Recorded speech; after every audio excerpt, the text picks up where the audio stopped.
Millet Marvels, changing the way world eats by Tenali Double Horse.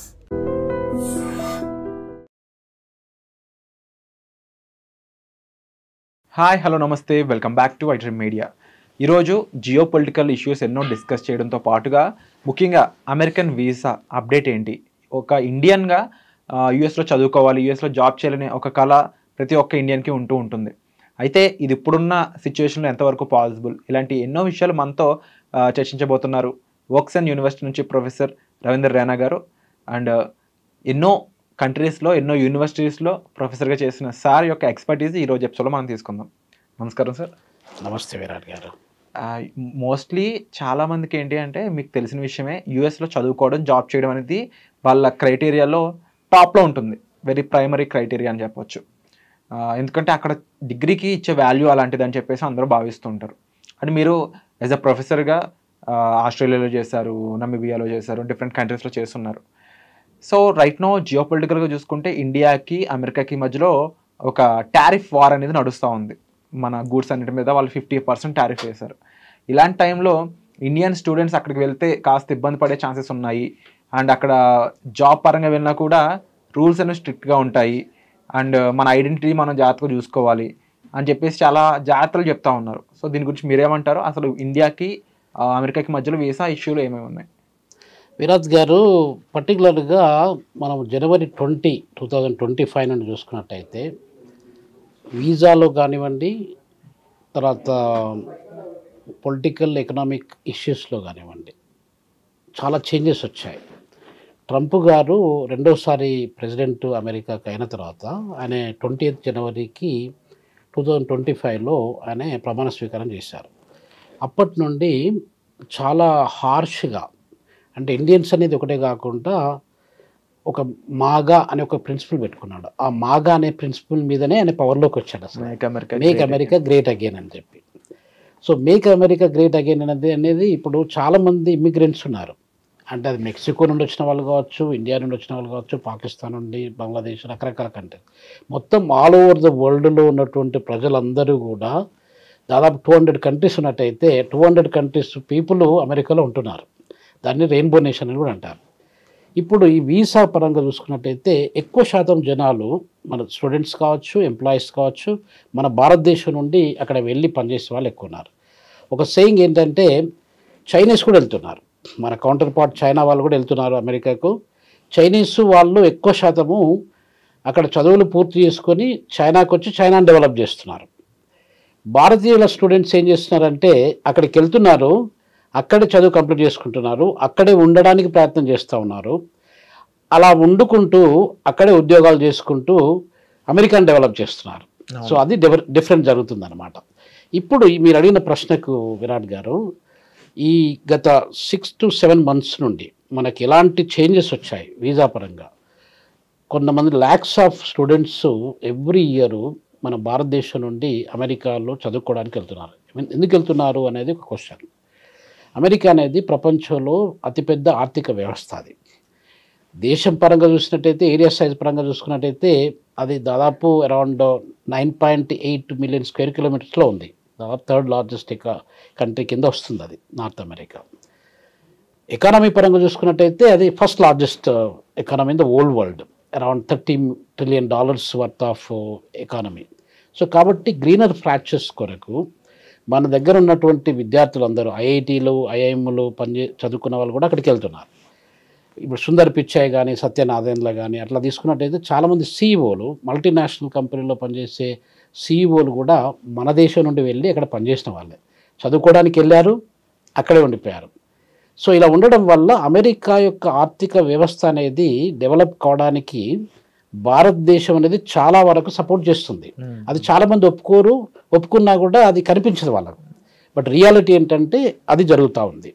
America ఆ రకంగా పెద్ద దేశంగా ఎదుగుతుందనంటే ఇండియన్స్ యొక్క కాంట్రిబ్యూషన్ అనేది చాలా వరకు ఉందండి. అంటే అమెరికన్ ప్రెసిడెంట్ ట్రంప్ కూడా తెలివిగా ఇక్కడ స్కిల్ ఉన్న పర్సన్స్ని అండ్ టాలెంట్ ఉన్న పర్సన్స్ని మార్క్స్ పరంగా కూడా ఎకడమికల్గా టాప్లో ఉన్న పర్సన్స్ని నా కంట్రీ ఎప్పుడు వెల్కమ్ చేస్తుందని చాలా తెలివిగా చెప్పాడు.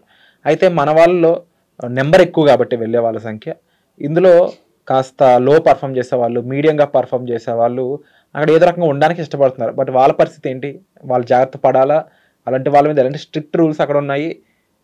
టాప్ పర్సన్స్కి ఆల్రెడీ అక్కడ కన్ఫర్మేషన్ ఇచ్చాడు కాబట్టి మిగిలిన వాళ్ళ పరిస్థితి ఏంటి? వినోద్ గారు, ఇప్పుడు మీరు ముందు అడిగిన క్వశ్చన్కి సమాధానం ఏంటంటే ఆ వీసా యొక్క రెస్ట్రిక్షన్స్, ఆ రెస్ట్రిక్షన్స్ అనేది చాలా వరకు రెస్ట్రిక్ట్ చేసుకుంటూ వచ్చారు ఈ మధ్య కాలంలో. దానివల్ల దాదాపు ఒక 17,000 నుండి 20,000 మంది మన భారతీయ విద్యార్థులకు దాని ఎఫెక్ట్ ఇంపాక్ట్ అనేది చాలా సీరియస్గా జరుపుకుంటూ వచ్చింది.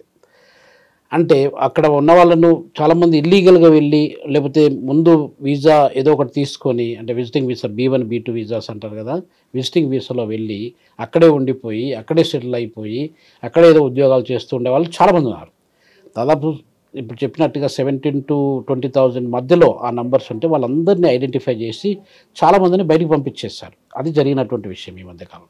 అది కాకుండా ఇప్పుడు కొత్తగా ఒకవేళ వెళ్ళినట్టయితే వాళ్ళ పరిస్థితి కూడా దాంట్లో ఉన్నటువంటి రెస్ట్రిక్షన్స్, అంటే ఏ రెస్ట్రిక్షన్స్ పెడుతున్నారు ఇప్పుడు వీసాస్ మీద అంటే, ఇప్పుడు మన డ్రాప్ బాక్స్ అనేది ఒకటి ఉంటుండదు, మీకు ఐడియా ఉంటుండొచ్చు.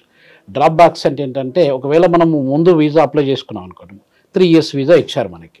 ఆ 3 years వీసా అయిపోయిన తర్వాత మళ్ళీ మనం రెండోసారి రెన్యువల్ చేసుకోవాలన్నప్పుడు మీరు మీ పాస్పోర్ట్, మీ డీటెయిల్స్ అన్నింటినీ ఒక బాక్స్లో పెట్టినట్టయితే ఆటోమేటిక్గా మీకు రెన్యువల్ చేసి ఇస్తారు. అది తీసేశారు ఈ మధ్యకాలంలో. అది తీసేయడం వల్ల చాలామంది ఫేస్ టు ఫేస్ ఇంటర్వ్యూకి వెళ్ళడము, ఆ ఇంటర్వ్యూలో మళ్ళీ ఫీజులు కట్టడం, హయ్యెస్ట్ అమౌంట్ ఆఫ్ ఫీజులు కట్టడము, ఇవన్నీ జరుపుకుంటూ వస్తున్నాయి. ఇలా బర్డన్స్ పెట్టినట్టయితే సీరియస్ పీపుల్ మాత్రమే అక్కడికి వెళ్ళడానికి ఆస్కారం ఉంటుంది, నాన్ సీరియస్ పీపుల్ రిస్ట్రిక్ట్ చేసుకోవడానికి ఆస్కారం ఉంటుంది. సో ఆయన ఉద్దేశం ఏంటి, ట్రంప్ గారి యొక్క ఉద్దేశం ఏంటంటే చాలా వరకు నంబర్స్ని తగ్గించడానికి ప్రయత్నం చేస్తున్నారు. అది జరుగుతూ ఉందన్నమాట. అండ్ ఇప్పుడు టారిఫ్ 50% వరకు ఇండియా మీద వేశారు. అంటే ఒక పక్కన నీతో నేను విభేదిస్తున్నాను బిజినెస్కి సంబంధించి, ఎందుకంటే నా డెసిషన్స్ నువ్వు కొన్ని యాక్సెప్ట్ చేయట్లేదు కాబట్టి.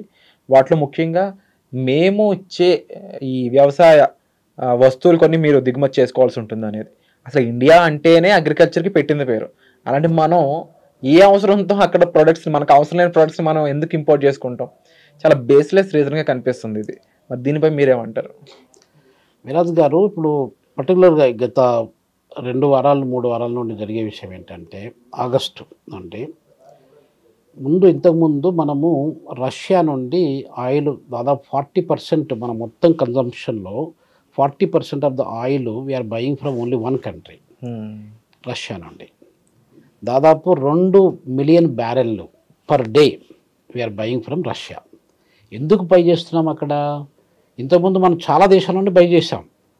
ఈ మధ్యకాలంలో ఒక 3-4 years నుండి మనం రష్యా నుండి ఎక్కువ బై చేస్తున్నాం. ఎందుకు బై చేస్తున్నాం అంటే విరాట్ గారు, అక్కడ మనకు ఇప్పుడు దాదాపు ఇంటర్నేషనల్ మార్కెట్లో ఆయిల్ యొక్క ప్రైస్, క్రూడ్ ఆయిల్, బ్రెంట్, ఈ ప్రైసెస్ తీసుకున్నట్టయితే ఈ మధ్యన ఈ 2 days నుండి కొంచెం తగ్గిపోయింది. అది దాదాపు $70 లోపల ఉంది. $73-75 ఆ రేంజ్లో ఉంటుండేది.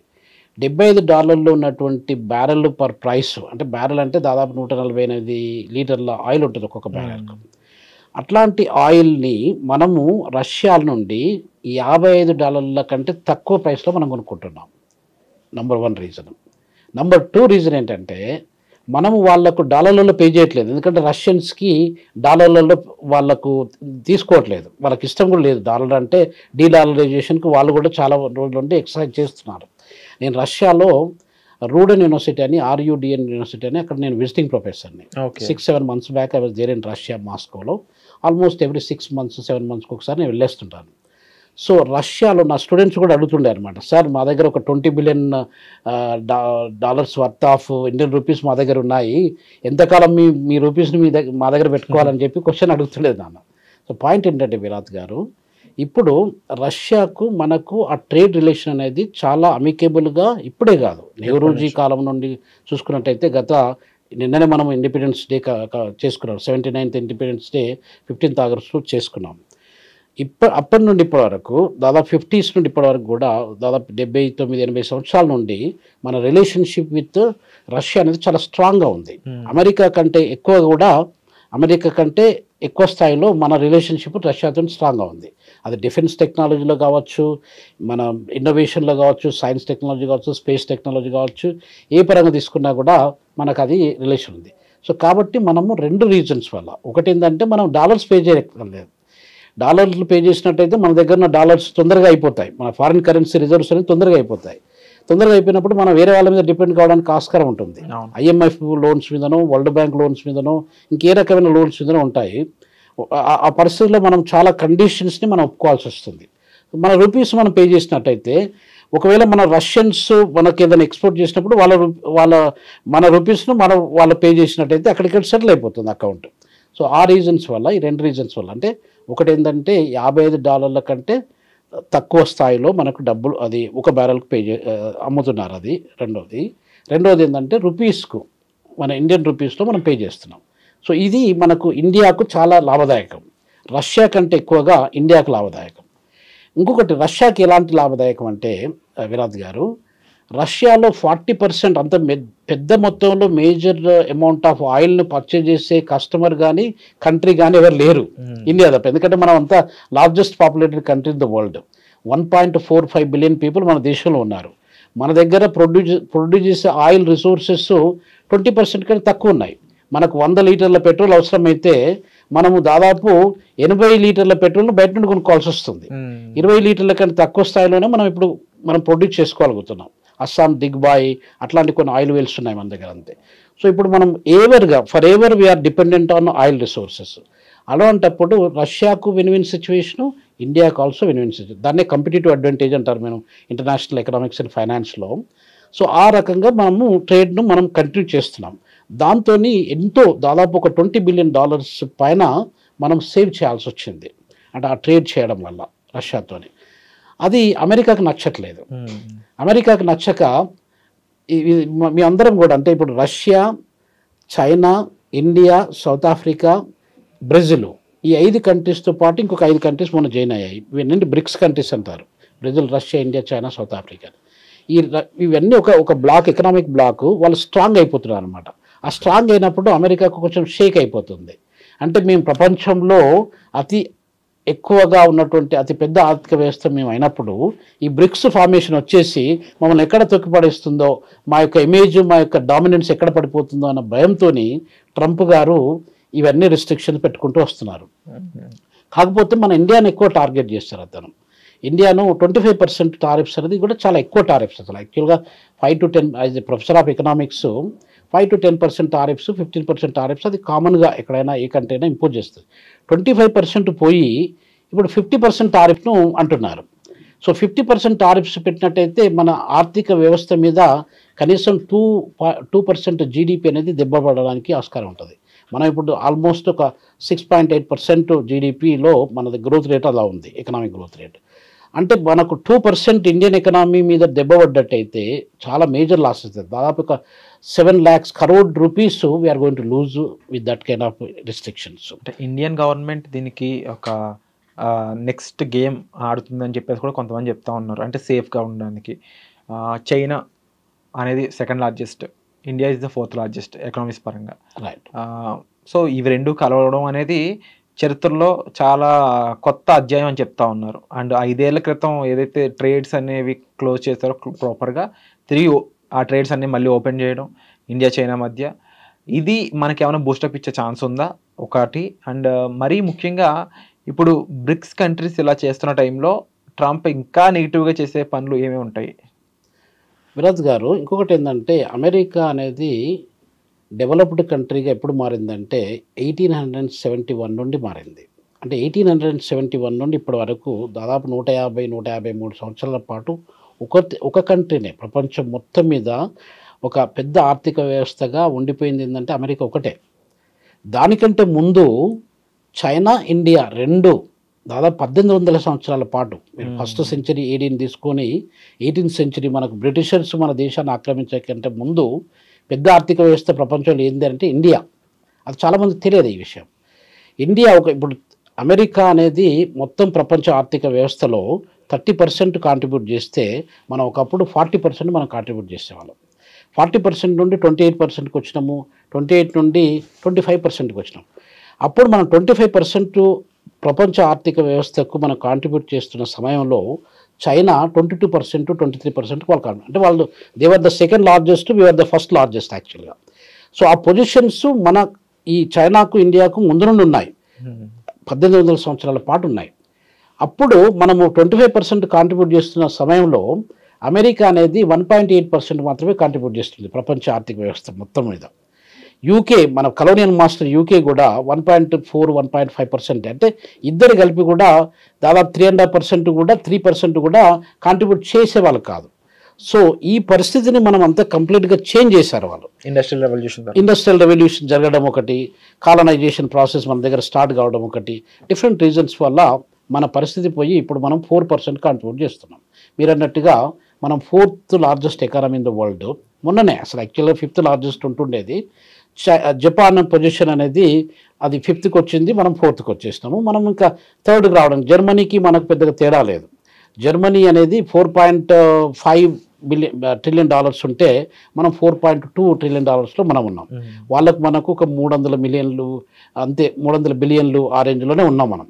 సో కాబట్టి we can kick out Germany in the coming near future. మన ఎస్టిమేషన్ ఏంటంటే 2030 లోపల మనం we will become 3rd largest economy అనేది ఒక ఎస్టిమేషన్ అనమాట, ఒక ఆబ్జెక్టివ్ మనకి. సో ఇది జరుపుకుంటూ వస్తుంది. అంటే ఇప్పుడు మీరు అడిగిన ప్రశ్నకు విరాజ్ గారు, ప్రపంచంలో ఉన్న ఆర్థిక వ్యవస్థల్లో మనము we are the dominant economy for very long period of time.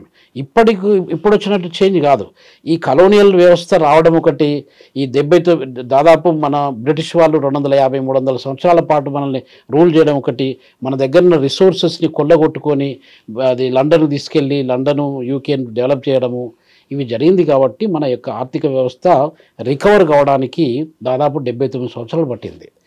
అంతకంటే ముందు మన ఆర్థిక వ్యవస్థ దాదాపు $78 ట్రిలియన్ల వర్త్ ఆఫ్ గూడ్స్, సర్వీసెస్ కానీ, డబ్బులు కానీ, రిసోర్సెస్ కానీ మన దగ్గర నుండి కొల్లగొట్టుకొని బ్రిటిష్ వాళ్ళు వాళ్ళ దేశాన్ని డెవలప్ చేసుకున్నారు. ఇప్పుడు అంటే అప్పుడు వాళ్ళు ఎస్టిమేటెడ్ ఫిగర్స్, ఇప్పుడు దాదాపు 250 సంవత్సరాల నుండి మన దగ్గర నుండి ఎక్స్ప్లాయిట్ చేసిన రిసోర్సెస్ ఉంటాయి కదా, అది గోల్డ్ కావచ్చు, డైమండ్స్ కావచ్చు, మన దగ్గర ఉన్నటువంటి మినరల్స్ కావచ్చు, వీటన్నింటినీ ఎప్పుడైతే అప్పుడు చాలా సంవత్సరాల కింద వాళ్ళు ఎక్స్ప్లాయిట్ చేశారో దాన్ని మనం ఇప్పుడు ఉన్న ప్రైసెస్లో మనం ఎస్టిమేట్ చేసినట్టయితే $78 ట్రిలియన్. $78 ట్రిలియన్ మొత్తం ప్రపంచ ఆర్థిక వ్యవస్థ విలువ ఇప్పుడు $100 ట్రిలియన్ ఉంది. అంత డబ్బులు మన దగ్గర వాళ్ళు తీసుకెళ్లారనమాట. సో ఈ ఎక్స్ప్లాయిటేషన్ వల్ల మనము వెనక్కి వెళ్ళారనమాట. దాదాపు ఒక 70 సంవత్సరాలని వెనక్కి త్రో చేశారు వాళ్ళు మనల్ని. సో దానివల్ల ఇప్పుడు మనం రికవర్ అవ్వకుంటూ వస్తున్నాం. ఆ రికవరీ అనేది అమెరికాకు కానీ, బ్రిటన్కి కానీ, ఫ్రాన్స్కి కానీ, జర్మనీకి కానీ, ఇతరత్ర G7 కంట్రీస్ కానీ నచ్చట్లేదు. అందుగురించి ఈ రిస్ట్రిక్షన్స్, ఈ యొక్క డామినెన్స్ను క్రియేట్ చేసుకుంటూ ఎక్కడ మనం కంట్రోల్ చేయాలి అనే ఉద్దేశంతో వాళ్ళు రిమోట్ కంట్రోల్ని ఒత్తుకుంటూ మనల్ని కంట్రోల్ చేయడానికి ప్రయత్నం చేస్తున్నారు. మనం ఆ కంట్రోల్కి మనం భయపడాల్సిన అవసరం లేదు. మరి ఇప్పుడున్న ఇలాంటి ఒక క్రూషియల్ టైంలో మోడీ గారు ఏం నిర్ణయం తీసుకోవడానికి స్కోప్ ఉందంటారు? మన ఇండియా రివర్స్ స్ట్రాటజీ ఎలా మొదలుపెట్టింది, దాంట్లో ఏదైనా కీలకమైన విషయాలు ఉంటే చెప్తారు? విరాజ్ గారు, ఇప్పుడు ఒకటి జస్ట్ నిన్ననే ఒక మీటింగ్ జరిగింది అలాస్కాలో. ప్రెసిడెంట్ ట్రంప్కు, ప్రెసిడెంట్ పుటిన్కి, రష్యన్ ప్రెసిడెంట్ వ్లాడిమిర్ పుటిన్కు, డొనాల్డ్ ట్రంప్ అమెరికన్ ప్రెసిడెంట్కు ఒక మీటింగ్ జరిగింది జస్ట్ ఫ్యూ అవర్స్ బ్యాక్. ఆ మీటింగ్లో కీలక అంశం ఏంటంటే, ఇప్పుడు ఉక్రెయిన్కును రష్యాకి, ఈ రెండు దేశాలకు యుద్ధం జరుగుకుంటూ వస్తుంది. ఎప్పటి నుండి స్టార్ట్ అయింది అది? దాదాపు ఫిబ్రవరి 2022 నుండి ఇప్పటి వరకు, అంటే 3.5 years అవుతుంది యుద్ధం జరగబట్టి. హోరాహోరీ చాలా నష్టం జరిగింది. రష్యాకి నష్టం జరిగింది, యుక్రెయిన్కు నష్టం జరిగింది. ఇలా జరుగుతున్నప్పుడు ఆ యుద్ధాన్ని ఆపడానికి అమెరికా అనేది పెద్ద దేశం కాబట్టి, ఆర్థిక పరంగా చూసుకున్నట్టయితే లీడర్షిప్ పెద్దన్న పాత్రను పోషిస్తుంది కాబట్టి, అది అక్కడికి ఆపాల్సిన బాధ్యత అమెరికా మీదనే కాదు, ప్రపంచ దేశాల అన్నిటి మీద ఉంటుంది. మన ఇండియా కూడా రోల్ ప్లే చేస్తూ ఉంది, చేసింది కూడా. సో ఆ రోల్లో భాగంగా వాళ్ళు మీటింగ్ పెట్టుకున్నారు నిన్న 15th August 2025లో పెట్టుకున్నారు. కాకపోతే డిస్కషన్స్ పెద్దగా జరగలేదు. మనం ఏమి ఎక్స్పెక్ట్ చేసాం, ఇప్పుడు మనం ఫస్ట్ మీరు అడిగినారు కదా, 50% టారిఫ్స్ ఇండియా మీద ఇంపోజ్ చేయడం అనేది చాలా డేంజరస్ సిచ్యువేషన్. అది చాలా వాళ్ళకు డిస్ట్రక్షన్ జరుగుతుంది, మనకు కూడా, మన ఎకానమీకి కూడా డిస్ట్రక్షన్ జరుగుతుంది. సో అది it's not at all inevitable kind of tariffs అనేది మంచి గేమ్ కాదు అది. సో ఇప్పుడు దాన్ని అవాయిడ్ చేయడానికి, అంటే ట్రంప్కు పుటిన్కి ఉన్నటువంటి అగ్రిమెంటు అది మన మీద ఎఫెక్ట్ కావడానికి ఆస్కారం ఉంటుంది. ట్రంప్ ఒక మాట ఏం చెప్పారంటే, అంటే ఆయన ముఖ్య ఉద్దేశం ఏంటి, వార్ను ఆపించాలి, ఉక్రెయిన్కు రష్యాకు మధ్యన వారం. అది ఒక్కటి ఆగిపోయినట్టయితే దెన్ వీ అగ్రీ, ఇండియా మీద మేము 50% టారిఫ్స్ పెట్టము, 25% పెడతాము అన్నది, 25% కంటే తగ్గించడానికి కూడా మేము ఆలోచన చేస్తాము అన్న ప్రపోజల్తోని అమెరికా వాళ్ళు ఆ ఆలోచనలో ఉన్నారు. కాకపోతే ఇంకొక ఫైనల్ డెసిషన్ కాలేదు ఇప్పటివరకు విరాట్ గారు. జెలెన్స్కీ యుక్రెయిన్ ప్రెసిడెంటు మండే రోజు, వచ్చే ఇప్పుడు 18th ఆగస్టు మండే రోజు అమెరికాకి వెళ్తున్నాడు. అది ట్రంప్తో డిస్కస్ చేస్తున్నాడు. దాని తర్వాత పుటిన్ కూడా ట్రంప్ను మాస్కోకి ఇన్వైట్ చేశాడు యాక్చువల్ నిన్న. సో కాబట్టి ఇవన్నీ కొంచెం ఆన్గోయింగ్ డెవలప్మెంట్స్. ఒకవేళ ఈ పుటిన్కు ట్రంప్కు మధ్యన ఒక డీలు, మంచి డీలు ఒప్పందం జరిగినట్టయితే అది మనకు పాజిటివ్గా మనకు జరగడానికి ఆస్కారం ఉంటుంది. అది ఒక విషయం అండి. రెండో విషయం ఏంటంటే విరాట్ గారు, ఇప్పుడు మనం అమెరికాకు మనం భయపడాల్సిన అవసరం లేదు. మనం we are the 4th largest economy, we are the largest democratic country in the world, we are the largest populated country in the world. ఇంత మనకు పవర్ ఉన్నప్పుడు మనము అమెరికా పాపులేషన్ ఎంత అండి, 340 మిలియన్లు, అంటే 34 కోట్ల జనాభా మాత్రమే అమెరికా మొత్తం కలుపుకుంటే. మన దగ్గర 145 కోట్ల జనాభా. సో అట్లాంటప్పుడు మనం దేనికి వాళ్ళకి భయపడాలి చెప్పు? ఏదో రెస్పెక్ట్ ఇచ్చినాము, వాళ్ళతో మనకు అవసరం ఉంటుంది, మనతో వాళ్ళకు అవసరం ఉంటుంది. వాళ్ళ పెద్ద ఎకానమీ కాబట్టి మనం కలిసి పనిచేసినట్టయితే ఇద్దరికీ లాభదాయకంగా ఉంటుంది అనేది రెస్పెక్ట్తో మనం ముందుకు వెళ్తున్నాం. వాళ్ళు ప్రతి ఒక్క దానికి మనం రెస్ట్రిక్ట్ చేసుకుంటూ వచ్చినట్టయితే మనం భయపడాల్సిన అవసరం లేదు. అంటే దీని వెనకాల మొత్తం కారణం ఇండియా ఎదుగుదల వరవలేకపోతున్నాయి మిగిలిన కంట్రీస్ అంతేనా? అబ్సల్యూట్లీ. ఇప్పుడు డెవలపింగ్ కంట్రీస్, డెవలప్డ్ కంట్రీస్ అని 2 కేటగిరీసే ఉన్నాయండి. అవును. అంటే రిచ్ పువర్, ఇంకా మధ్యలో ఇంకేం లేదు అసలు యాక్చువల్గా. సో ఇలాంటి సందర్భంలో పూరోడు రిచ్ అవుతున్న కొద్దీ రిచోడు ఆ యొక్క ఎదుగుదలను ఓరవట్లేదు అనమాట. కంప్లీట్ జెలస్ అనమాట. సో కాబట్టి ముందు ముందు ఇండియా డామినెంట్ పవర్గా ఎదిగిపోతుంది, ప్రపంచాన్ని శాసిస్తుంది, ప్రపంచంలో పెద్దన్న పాత్రను ఇండియానే పోషిస్తుంది. అది ఇంతకుముందు కూడా పోషించింది, అదే పోషణ ఇప్పుడు కూడా ముందు రాబోతుంది. కాబట్టి నా రోల్ ఏంటి, నేను ఎక్కడ ఉంటాను, అసలు నా పరిస్థితి ఏంటి అనే ఉద్దేశంతో ఇవన్నీ స్ట్రాటజిక్గా ఇప్పుడు వాళ్ళు అన్ని రెస్ట్రిక్ట్ చేసుకుంటూ అన్ని rules, regulations, tariffs, trade wars వీటితోని they are trying to play the game అండి. Wonderful information sir. నిజంగా అంటే అమెరికా ఏ విధంగా ఆలోచిస్తుంది, దానికి ఇండియా రివర్స్ సైకాలజీ ఏంటి, అండ్ ఇప్పుడు తీసుకున్న డెసిషన్స్ వాటి యొక్క కారణం ఏంటి, ఇవన్నీ కూడా మాకు చాలా క్లుప్తంగా వివరించినందుకు thank you so much. My pleasure అండి.